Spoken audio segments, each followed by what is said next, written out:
কার্যক্রম স্থগিত হওয়া আওয়ামী লীগের গোপন বৈঠক ও এতে এক সেনা কর্মকর্তার প্রশিক্ষণ দেওয়ার বিষয়ে তদন্ত চলছে বলে জানিয়েছে ঢাকা মহানগর পুলিশ।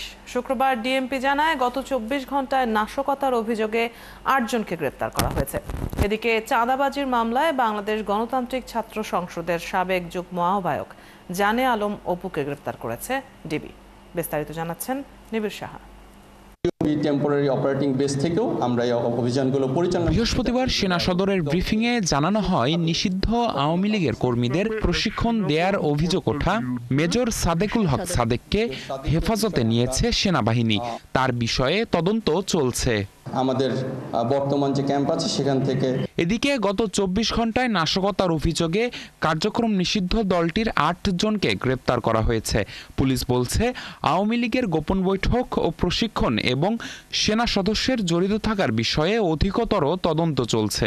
এই ঘটনাটা আমরা অত্যন্ত গুরুত্ব দিয়ে তদন্ত করছি এবং এই ঘটনার প্রকৃত রহস্য উদ্ঘাটন করা এবং এইখানে আর অন্য কারো কোনো সংশ্লিষ্টতা আছে কিনা সেটাও আমরা খতিয়ে দেখছি।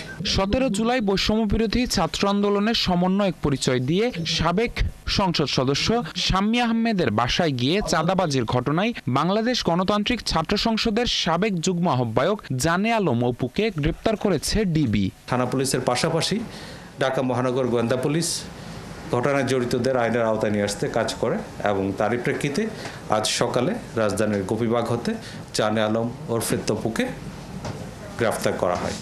এই নিয়ে এই মামলায় এ পর্যন্ত মোট 6 জনকে গ্রেফতার করা হলো। এদিকে দেশের বাইরে লোক পাঠানো নিয়ে প্রতারণার মামলায় এখন পর্যন্ত 22 জনকে গ্রেপ্তার করার তথ্য দেন তিনি। গত 24 ঘন্টায় বিভিন্ন অপরাধে জড়িত থাকার অপরাধে নিবিড় সাহা, 71, ঢাকা।